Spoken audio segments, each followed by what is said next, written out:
Kyle Brandt's Bloody Basement, live from London. I am doing the obnoxious British accent. It's what you do here when you come here as an American. I'm not in the basement. I'm in my hotel room, as usual, for the entire week. So much going on today. Josh Allen will be joining the show. Just a little bit, sit tight. All kinds of things to ask him, obviously, after coming off the Bills-Miami game and with the coming Ravens game. We will talk about the last play of the game. We will talk about Ken Dorsey. We will talk about Christian Wilkins. Josh comes to talk. He does each and every week. So we're looking forward to that, of course. And we'll see if he watched National Lampoon's Vacation that Peyton Manning assigned him to watch. And then he did actually watch Vacation. No, my mistake. That was 2 weeks ago. He gave it an A-. What he didn't watch, we don't know, is the Shawshank Redemption. That's right. We hit him with the full Andy Dufresne, which he had never seen before. And this week we got something else for him as part of the Josh Allen Film Festival. Plus, one of the greatest TV shows of all time, maybe the greatest. What is it? Where do you come out? There's a list, and when people put out lists, they just put them out to piss people off and have them fight. That's what we'll do. But in the meantime, we do what we always do. And here across the pond, here in a different continent, we talk about what I love, what I hate, and exactly what is hilarious.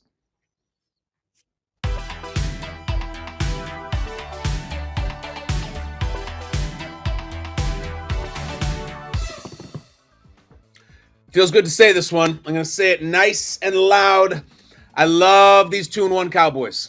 I love the Dallas Cowboys. And if you follow me here or Good Morning Football, whatever, you know I've had a lot of disdain for the Dallas Cowboys. And actually, that's kind of a misspeak. I don't have disdain for the Dallas Cowboys. I have disdain for the coverage of the Dallas Cowboys. And I don't like the way that sports media just uses them as this lightning rod and puts it in the front of every segment and every hour and every show and just put that logo up there and talk Cowboys and people care. It's disingenuous. It's nonsense. It's usually a bunch of BS hype coming from either their owner or the show's producer. But people really care about the Cowboys. Yeah, but what have they accomplished? I like talking about the Cowboys when they have merit and worth, and at 2-1, they do. I think it's awesome what this Cowboys team is doing. And how about this?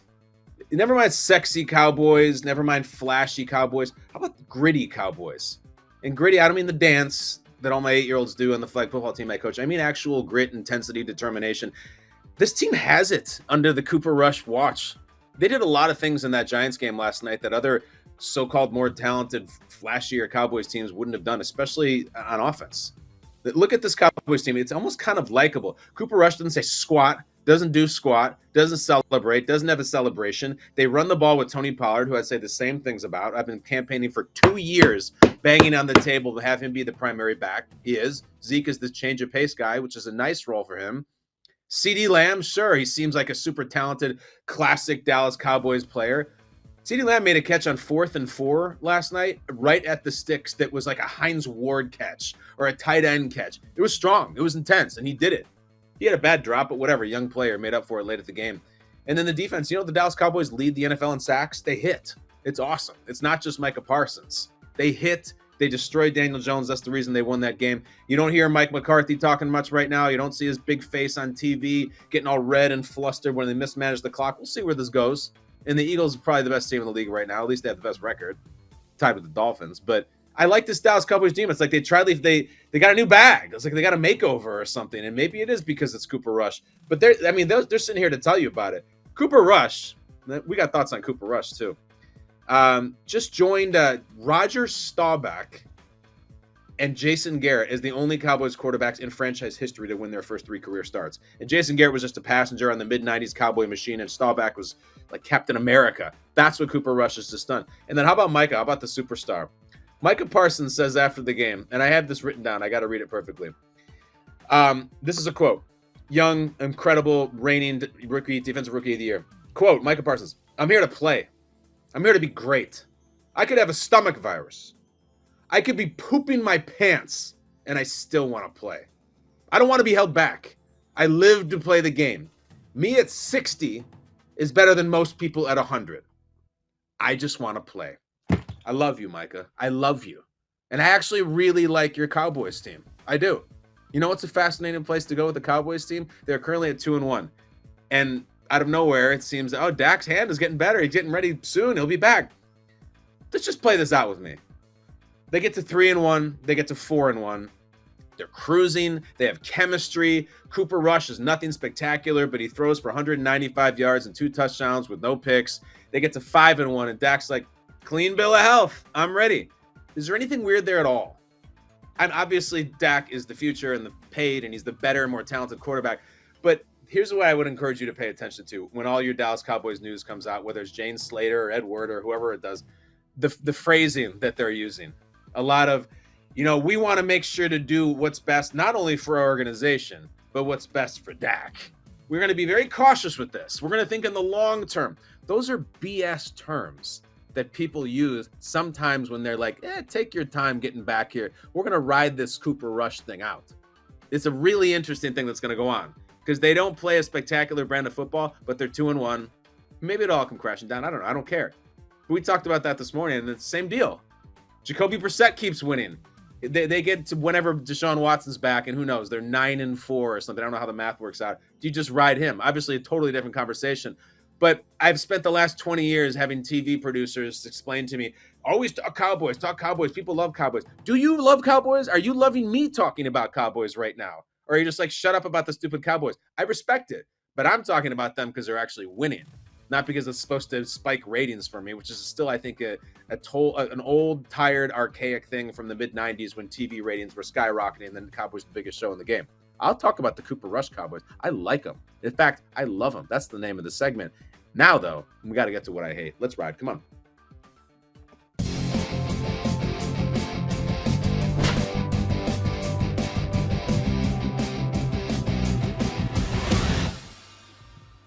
New York Giants, let me love you.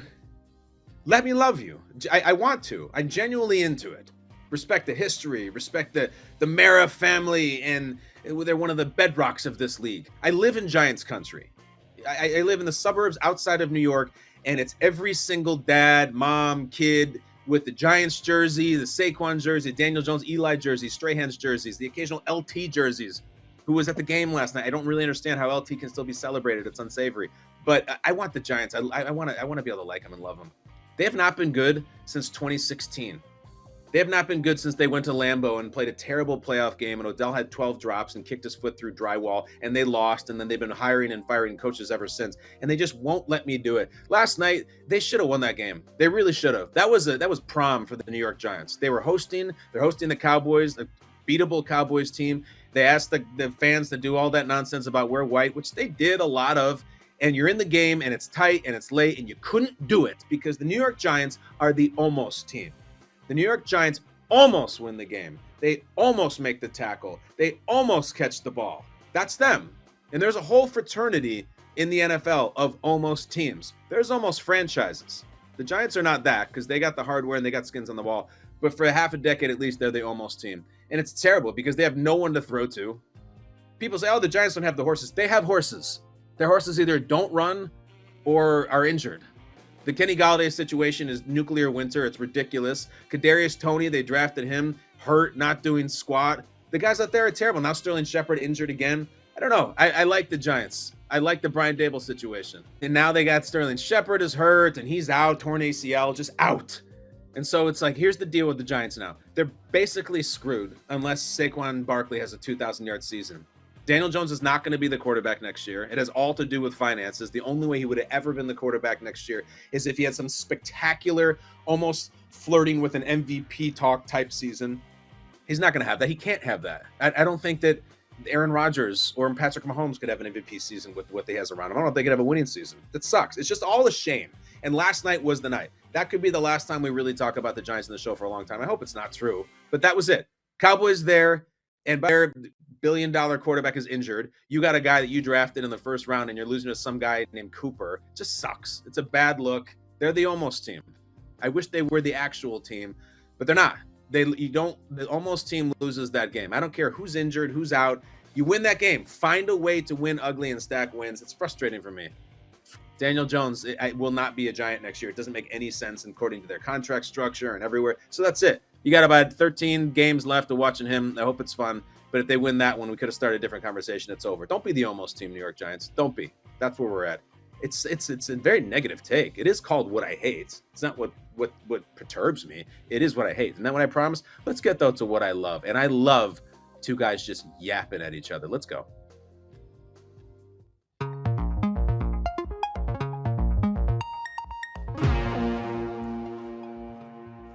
All right, juicy game coming up. Thursday Night Football. The Thursday nights just stay hot. Stay hot Thursday nights. I love it.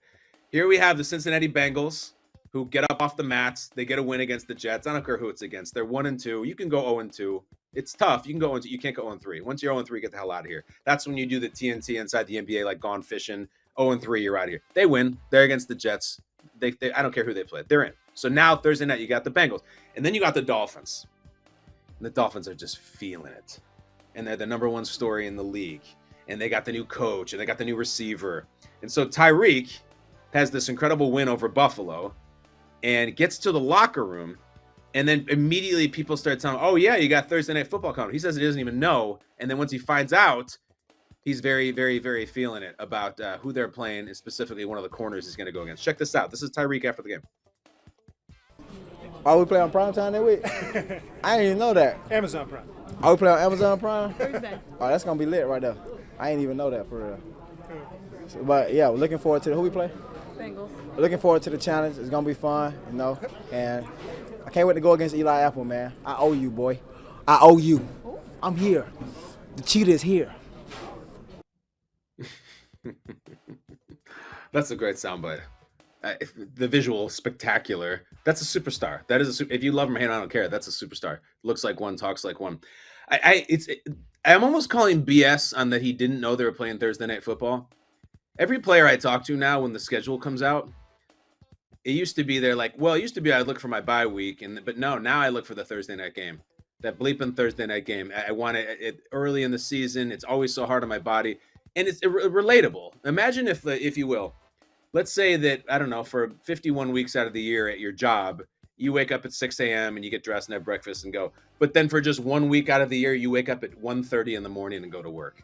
And you're like, where the hell am I? Wow, this is really hard. That's like the Thursday Night Football game for these players. So either it's BS or very amusing that Tyreek is just in his Tyreek world and has no idea that the Thursday Night Football game was this week, whereas most guys, I think, are really on top of the Thursday nighter. But not to bury the lead here, he just immediately says who we playing, which is also funny. He doesn't know who we're playing. And then he's like, you should see the synapses firing in his head. He's like, wait, the Bengals. That's Eli Apple. Eli Apple, if you know him, Bengals defensive back, formerly of the Giants, someone who's very, very reactive. Here's the history here. In that pretty bad Chiefs loss in the AFC title game against the Bengals, at the end of the first half, they were on the goal line and getting real aggressive, and they tried to score and punch it in. Mahomes throws one out to Tyreek on the left flat. Not even the left flat. It's actually behind the line of scrimmage, really. And Eli Apple makes a really clutch tackle. A guy who gets toasted a lot and a lot of people make fun of. Makes the tackle on Tyreek. It's over. It doesn't get in. Huge missed opportunity for Kansas City. Fine, just a good play. Then after the game, which the Bengals win, of course, to go to the Super Bowl, Eli Apple just jumps right on Twitter. I feel like they brought him his phone out on the field. He just tweets, he's a baby, and then at Cheetah. That's Tyreek's handle, of course. I can't believe he actually could get that. It's not taken by the, I don't know, Wild Kingdom or something. And then he'll respond, okay, you want to cross swords? Let's go. This is way back in January. No Twitter beef, big dog. Just hit my line. I'm assuming hit my line means call me. I don't know. I think he's asking for a more direct form of communication. And I respect him for going no Twitter beef, because Twitter beef is beneath most human beings in the world. It's one of the worst things we have in the modern media. So he says, all right, let's go. And then the second he hears it, he knows he's playing Eli Apple. He'll responded this past Sunday with what we heard earlier, Tyreek.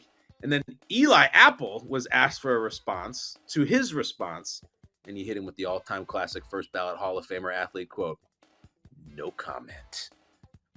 There is no stronger comment than no comment, my friends. If I was back at home in the basement, I would do a quick sidebar on this. No comment is a great comment. It says everything. And don't you just love sometimes, as much as there's all these crazy little wrinkles and nuances of the NFL you get excited about, I just want to see a wide receiver and a cornerback who don't like each other. I love it.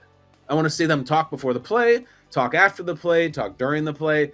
Look, I'm classically trained. Deion Sanders goes back to Atlanta. He and Andre Rison have business. They line up getting a huge brawl in which multiple giant punches to the head were landed. Neither player ejected. Different league back then. That was 1994. But at the first play of the game on Thursday night, I'm watching the two of them. The whole pregame show Thursday night. Carissa Thompson, Andrew Whitworth, Richard Sherman, Ryan Fitzpatrick. It's all Eli Apple versus Tyreek Hill. And Tyreek's cruising. Like, he's in the penthouse at 3-0. He has all the money in the world. His quarterback seems to really work well with him. He's just loving life right now. This whole departure from Kansas City, is working out well. Imagine after 3 weeks if you said Tyreek and the Dolphins would have a better record than Mahomes and the Chiefs. That's like classic off-season fodder that we were projecting and just pontificating on. So Tyreek is on fire, and now, like, is there any doubt in your mind that there's going to be like a 900-yard touchdown to Tyreek in this game? Like, I can tell you right now, there's going to be a pose right here. Eli Apple, he is coming for it. He hates him. He doesn't want to talk about him. He just wants to play. He probably dislikes actual apples. He's just not into it. So whether it's the number one corner, who knows? No, it's obviously not. I'd love to see Jalen Ramsey. Fine. I actually like more animosity in this. You just don't have it anymore. And I like it. Normally it's all this Twitter BS and all the jersey exchange after it, which is wholesome and nice. No. Give me Eli, who everyone seems to just hate, and then give me Tyreek, who can't wait to play him. That is what I find hilarious. And the fact that he did the interview shirtless with looks like Andre Agassi's sunglasses from 1990 and had no idea they have a Thursday nighter or who they're playing. But the second he heard that Bengals thing, oh, wait a sec, Eli's Apple's on that team. We'll see. Eli did get him last time. We'll talk a lot about that game on Thursday. Enough of that, though. We have to talk about one of the preeminent athletes on the planet Earth, not just the United States. They love him here in London, too. He comes to us from Firebaugh, California, originally by way of Buffalo, New York. It's his every week visit. It's our friend, Josh Allen. Let's go.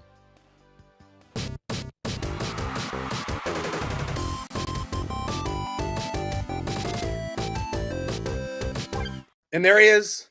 He's back. You know him. You love him. He's my second favorite member of the 2022 Buffalo Bills. Josh Allen, welcome back to the basement. You said second favorite. Listen, I'm a big Dawson Knox guy. I'm not going to lie. That I love Dawson. Can you blame me? No, not at all. I'd probably choose him over myself anyways. Dawson's a bad man. I love him. Josh, first of all, what's going on over your left shoulder? Do we add new posters to the mosaic back there? What do we got? Yeah, I've got a few more I still have to hang. I've been a little busy. But yeah, we got some Star Wars. We got the Anakin and Darth Vader lightsabers going up. So there's still a few more. I got some mess down there, but I'm just trying to add to the collection and, some of my favorite movies. And again, Star Wars series minus the last couple have been obviously fantastic and maybe one of the greatest movie franchises in all of history. So got to pay some homage to that. Oh, you're talking to a huge Star Wars nerd, dude. And I hear you on the last two. I hear you on the posters. The force is strong with Josh Allen. Let's get into it. Last time we talked, you were headed to Miami. That was a battle. It was exhausting to watch. I can't even imagine what it was like to play in it. A couple of days later, how are you feeling physically? Physically, I'm fine. I'm still pretty sore. I mean, playing in that heat and that humidity, it got to a lot of our guys. I mean, you saw throughout the game. Injuries, guys gotten out, started piling up. I'm really proud of how our guys battled and played and, fought through some of their injuries. I mean, we had one guy playing on a torn ACL and, again, I can't thank those guys enough for pushing, themselves to the limit. That's just kind of how the business goes sometimes, how the game goes sometimes. There's a couple things that didn't go our way that we wish we had back. But we'll learn from this moment and we'll move on. We got the Baltimore Ravens this next week. You do, and we'll get to the Ravens 2 days later after the Dolphins. How are you feeling emotionally? Mostly I'm fine. Again, it's one game. It's not going to define our season. Again, but at the end of the day, I could say that I was honestly proud of how our team battled. Given the circumstances that everything was going on, we never let go. Our defense played an outstanding game. Obviously, offensively, we wish we had a couple, myself included. I wish I had a couple plays back that could have changed the outcome of the game. But again, that's why we play. We'll use this as an advantage and learn from it. And but that was last week. And again, we're completely focused on Baltimore Ravens now, playing against a really good Ravens squad with Lamar Jackson, who's playing, some of the best football in the league right now. They're scary on offense. They got some playmakers on defense that we got to be prepared for and start diving into them today and tomorrow and try to put our best foot forward going forward. I hear you. I respect it. And this is where I'm going to use Star Wars as a tool. As you know, Josh, the movies 4, 5, 6 came out and then they went back and did 1, 2, and 3. So I'm going to stick with the Dolphins for a minute. And I think it'll be a good idea. You and I talked last week about Tua. and how you're like, he's a rival quarterback and everything, and you don't want to love him, but I have so much respect for him. And I think it was really cool that you said that. After the chaos at the end of the game, you guys found each other. What was that moment like?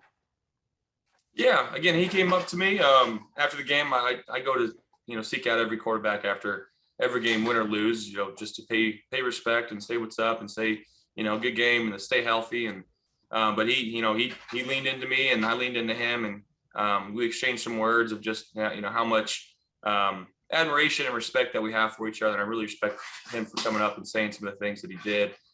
You can tell by my body language and my face, I was pretty gassed after that game. I was just kind of like a lot of emotion, but again, a lot of just physically, just the heat and the exhaustion. We had 93 plays on offense, which is unbelievable. I mean, that's so many plays, and again, we lost the game. It is what it is, but at the end of the day, we're grown men playing football and trying to do the best that we can for our respective teams. And that's how the game plays out sometimes. But again, I got so much respect for him.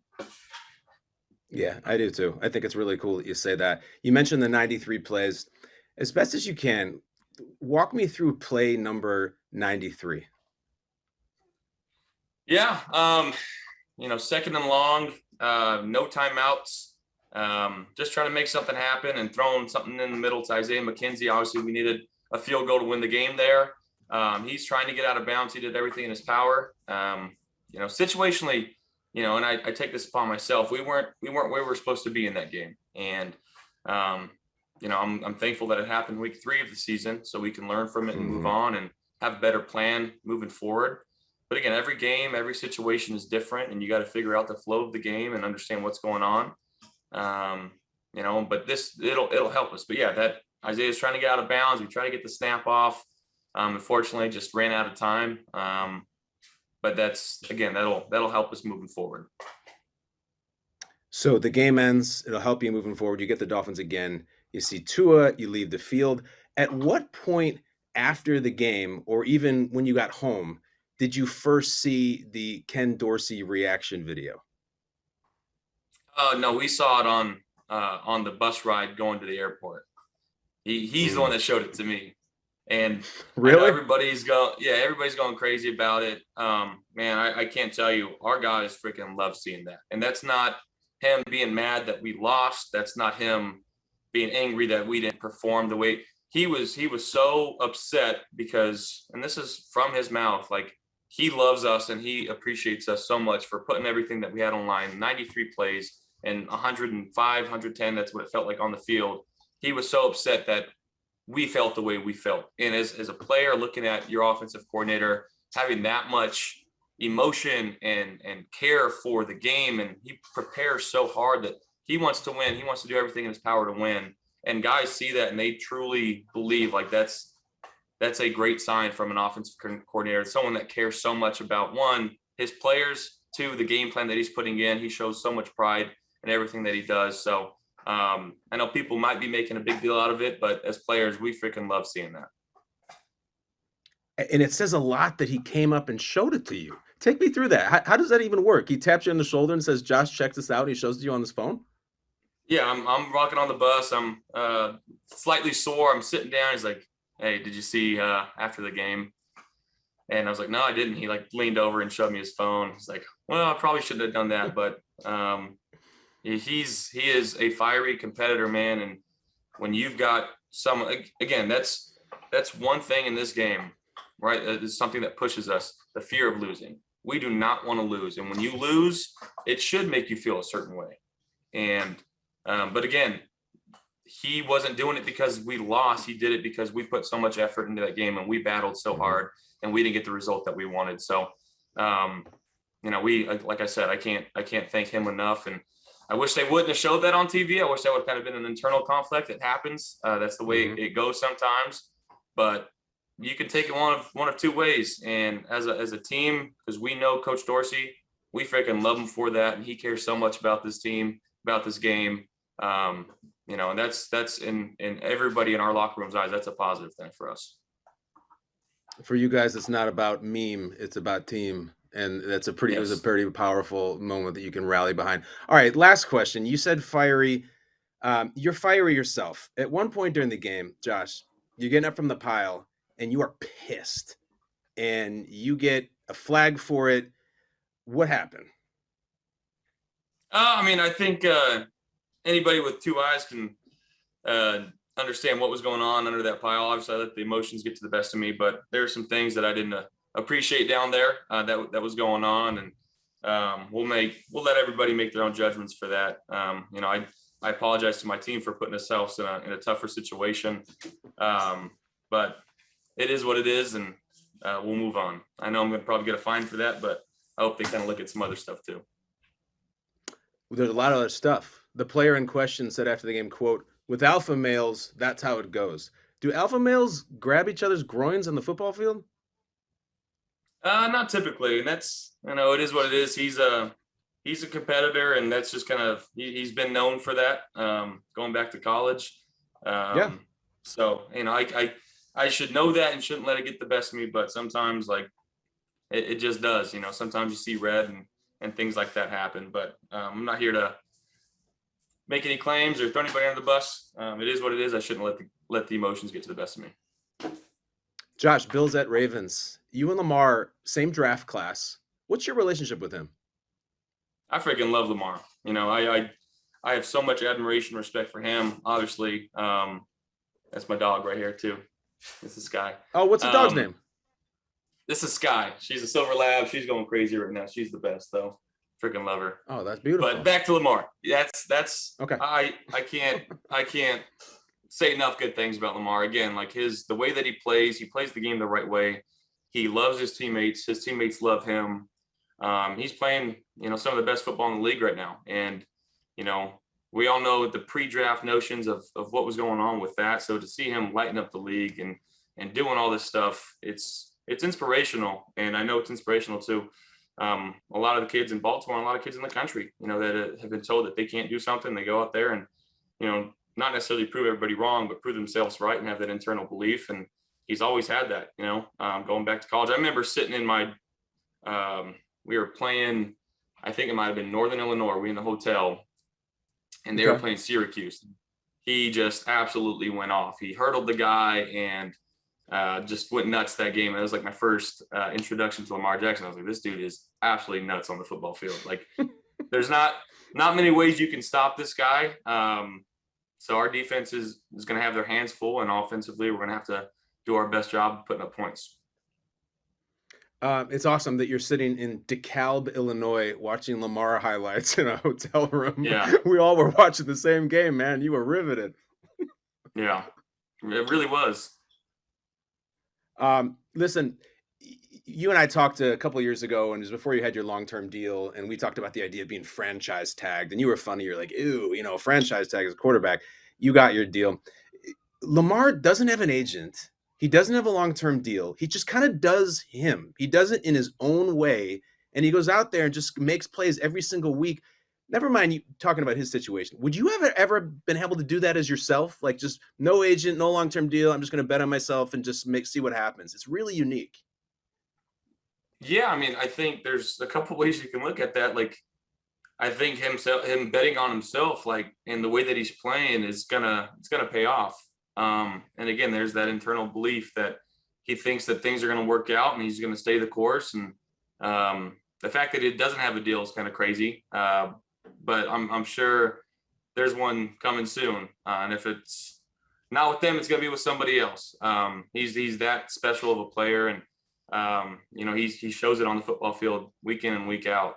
But yeah, I don't know if I could have done it. So, props and kudos to him, and, hopefully it does get done. I think everybody really in the league and outside the league is pulling for him for that to get done, because again, I think he deserves every penny that he's going to get. I can't speak for myself, but I imagine sometimes getting that long-term contract might be like, getting freedom from a prison that you've been in for a long time. Josh, we have to get to the 22 Josh Allen Film Festival. This is the last question of the day. We've been through this now for a few weeks. If you haven't watched, how dare you? Josh initially watched the film Heat with Al Pacino and Robert De Niro. He gave it a B. He watched National Lampoon's Vacation. He gave it an A-. And this past week, we talked about The Shawshank Redemption, 1994. Josh, did you watch it? I did, and it was fantastic. Like I've seen enough Family Guy to get some of the references of Shawshank Redemption, right? I knew the gist of it, but the story itself was so crazy. And like, no spoilers here, but like when Tommy went outside and talked to the warden and they shot him, like that twist was that. I mean, one blew my mind because Dufresne put so much work into Tommy and sent all of his stuff in, and he ended up passing his, like, that itself is so sad. And then the wherewithal for him to kind of, like, again, the plot was awesome. You know, and then Morgan Freeman at the end get down there to Tio. I can't even say it. What is it? Zihuatanejo, which is also, like, I've been watching Last Man on Earth, and they ended up in Zihuatanejo, which is also a great show. But yeah, the movie was fantastic. That's a solid A for me. Like, no minus, no plus. That was one of the better movies, especially the ending was awesome. So just to clarify, and this is what's so interesting between you and me, because we have this age difference. Did you know that Andy is going to escape because of like Peter Griffin and Quagmire? Is that how that happened? No, absolutely. Yeah. I'm a big Family Guy watcher. You know, they on Hulu, I just watched another episode last night where they did another parody basically of 3 movies. But I've gotten a lot of my current event knowledge from Family Guy. I think there's been this notion about Family Guy, it's kind of stupid comedy, but I think there's also this second layer to it where you have to know what's going on in the world. It's kind of like South Park. Like, they go into current events and they make fun of everything. And, you know, I've been watching it for a long time. And I remember watching that episode, you know, with the Shawshank parody or whatever. Yeah. So it gives you a good gist of the movie, and it tells some of the jokes. And now I want to go back and watch that episode and kind of get into more depth of it. Oh, it's great.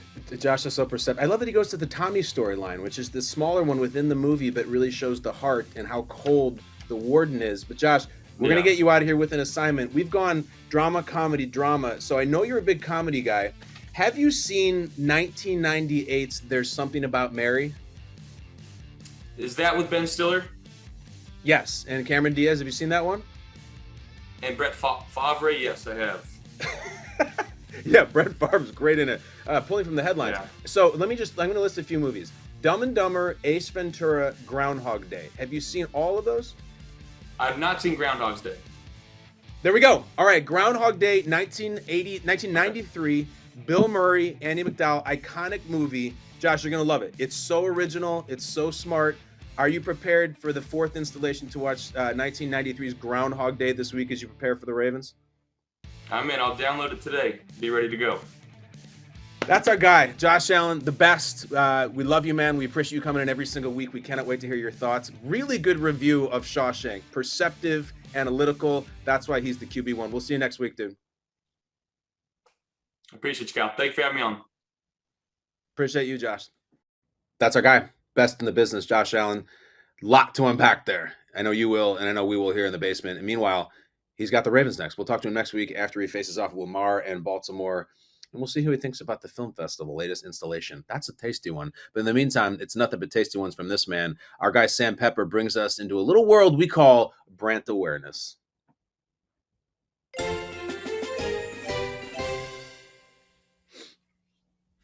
Sam, how you doing? Have you been to London? Have you spent time here? I'm here in the United Kingdom. Have you done it? I've done it once back in college. Mm-hmm. It was a good time. It was a good time. Did you like backpack and hostel and all that kind of crazy stuff? No, my friend's family lives there, so really didn't do the nitty-gritty of it all. Sounds like a party. I love you. That's what Sam Pepper's here for. He's also over there to keep us aware of all the headlines. Sam, what do you got, please? All right. Well, fresh off your interview with an AFC East quarterback, we have some more AFC quarterback headlines for you.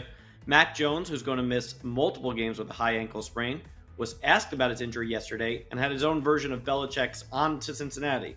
Multiple times in his presser, he said he's taking it day by day. Either way, it'll be Brian Hoyer under center for the foreseeable future. Interesting note, Matthew Slater, when he met the press, was referring to Hoyer as Axel, Weird nickname? No. Actually, Brian Hoyer's real first name. Axel Edward Brian Hoyer. Kyle, I know that was a lot. What do you make of it all? That was not a headline. That was the story. But I don't blame you, because that's all good stuff. First of all, you know this, Sam. Sometimes when people in sports media will start their little take by saying, look, I'm not a doctor, but. So let me just say, I'm not a doctor, but. I watched the photographs. I saw the photographs of Mac Jones being taken off the field and down the stairs. What was day by day? I don't think he's day to day at all. I feel like we're not going to see him in weeks. That was like your stock Vietnam movie with the guy with the head wrap being taken to a chopper. He looked in anguish. I mean, it was William Dafoe in Platoon 1986 trying to get to the helicopter. No weight. Not only that, you've seen these pictures where he's he's really, really in pain. And I'm not laughing at his pain. I'm laughing at the idea that day to day, I mean, Mac, that means that on a given day you might be ready to go. You're not going to go. I don't think he's going to go in the month of October. But again, I'm not a doctor. But to the most important part of your story, Sam, I just have to ask what everyone else is thinking and what it sounds like Matthew Slater has figured out. You're given the name Axel Edward Brian Hoyer, and you say, I think I'll be known as Brian. No, you won't. Stop. Why would you do that? That's not allowed. You go by Axel. Let me ask you this, Patriots fans. Mac Jones looked like he's injured for a long time. You have two choices at quarterback, all right? You can go with Brian Hoyer, or you can go with Axel Hoyer. Let's go. Let's go to the Super Bowl. And you go with Axel Hoyer. What is the story about this? I bet there's somewhere Brian has talked about it. But you can't pass Axel Hoyer. That just go by. I mean, look, there's very few Axels, all right? You have obviously Rose, the AXL. You have Axel Foley from the Beverly Hills Cop film franchise. And that's pretty much it. Am I forgetting any Axels? Axel Hoyer. I don't know. At what point did he become Brian? Now, remember, Hoyer has a really interesting college background where he was at Michigan State and he was in the same quarterback room as Super Bowl MVP Nick Foles and our guy Kirk Cousins. You can look it up. It's a great picture. All three of them in it and some other guys. And is that point, is that when he chose to go to Brian, or was it childhood? Listen, Brian is a fine name, I guess. I'm a guy who was born in 1979. All growing up, that is a very 40, 30-something guy name. I have so many friends. The only friends I have who weren't named Brian are named Jeff. And then occasional Brandon. It's a very popular name for late 30s, early 40s white guys. It's fine. A lot of great Brians. But if Axel is on the table, why would you ever choose Brian? Or its weaker version, Ryan? Edward would have even been better than Brian. I don't know. I'm a huge fan of Axel Hoyer. Brian Hoyer is a nice guy that maybe you want your golf foursome if you need a last-minute replacement. That's what if he rebranded just to spin how Ocho Cinco actually had Ocho Cinco on the back of his jersey, or if you really remember, safety for the 49ers back in the day, Dante Whitner, he's like, no, I'm going to change my name to Hittner because I hit. Now, to me, Hittner was flying a little close to the sun with names, but Axel Hoyer, fine. And then you're Axel Hoyer the Destroyer, and you could go in a mall tour with that name and sell out shows. People just want to see Axel Hoyer. Brian. I mean, Sam, am I missing something? Does he think he's a clown if he's Axel? Why wouldn't he go with Axel? Why do you land on Brian? I've been following Brian Hoyer for 20 years. I didn't know I could have been following Axel Hoyer. This story, I was not familiar with it. Listen, we didn't go on a deep dive. This was a failure for the KBB research staff. We did not go on a deep dive. My guess is that maybe his father is Axel, or his grandfather is Axel, and everybody just shifts to the next name. So maybe his dad's Edward, he's Brian. Counterpoint, something like that. His grandfather was likely born in the 1920s. Were people being named Axel in the 1920s, the United States of America, wherever they're from? That's not a thing, right? It's a great question. I don't know when the first Axel was, but it had to be, even if it was early, they're Axl Rose, probably named after someone. Well, Axl Rose's first name is actually William, I think. It's W. Axl Rose. But I'm not buying. I appreciate the theory, but I don't buy that his grandfather is named Axel any more than he had his great-grandfather and his uncle named Slash and Duff. Like, I just don't think that was a thing.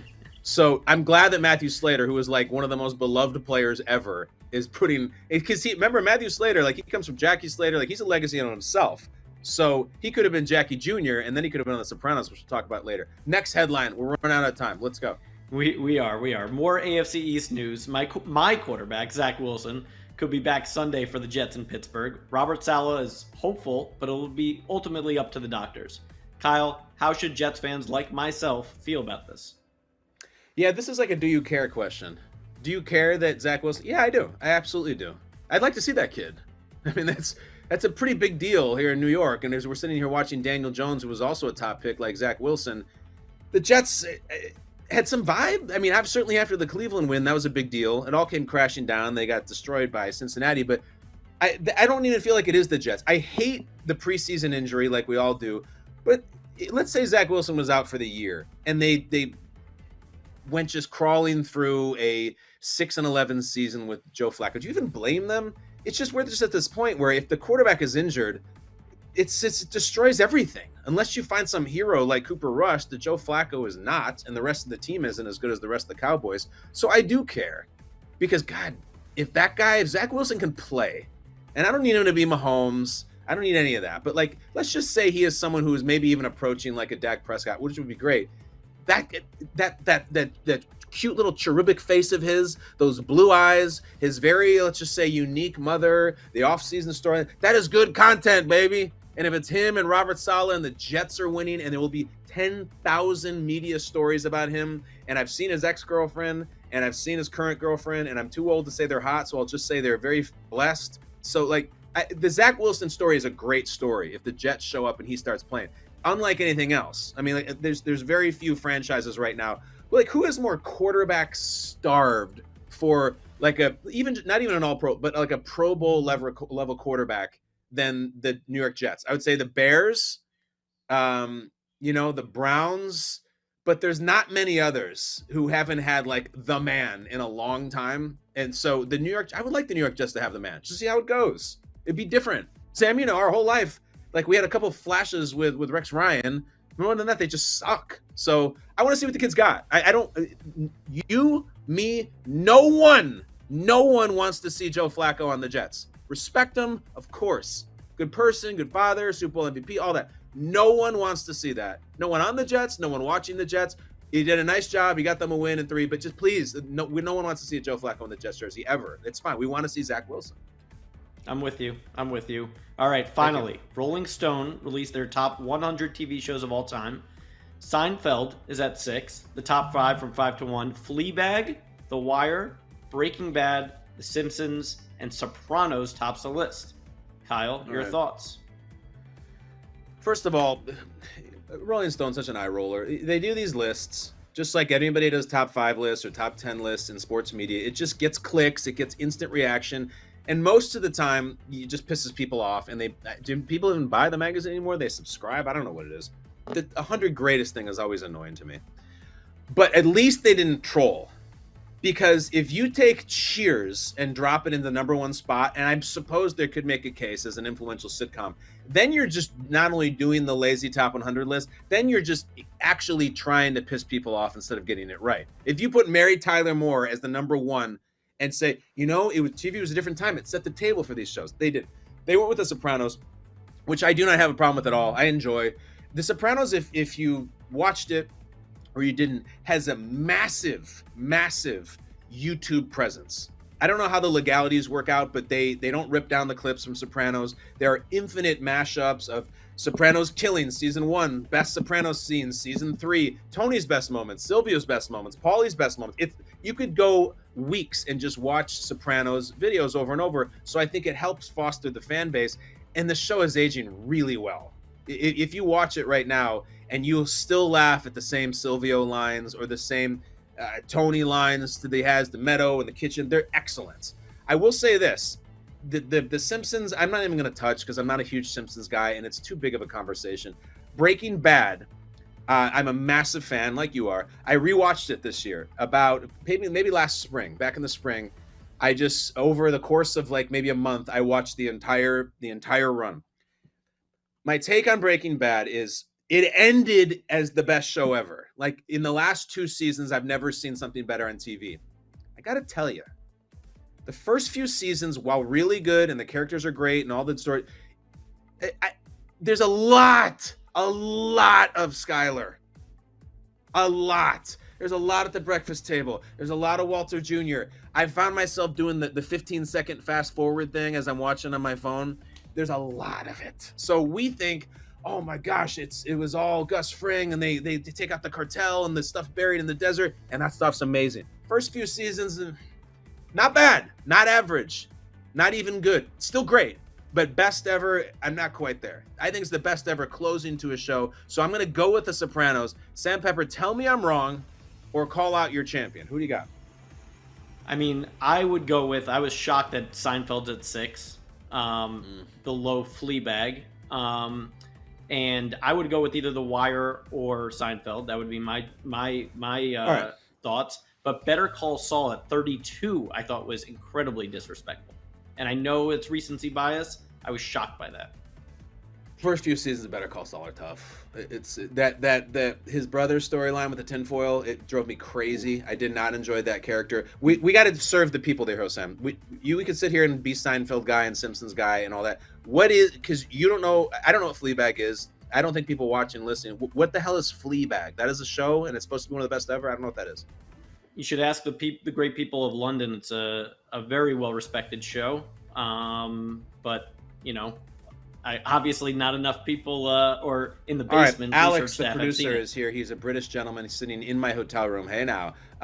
Alex, do you know the TV program Fleabag? All right, this is credible. Alex's girlfriend watched it. She said it's really good. Do you think it's one of the greatest television shows ever created, ever?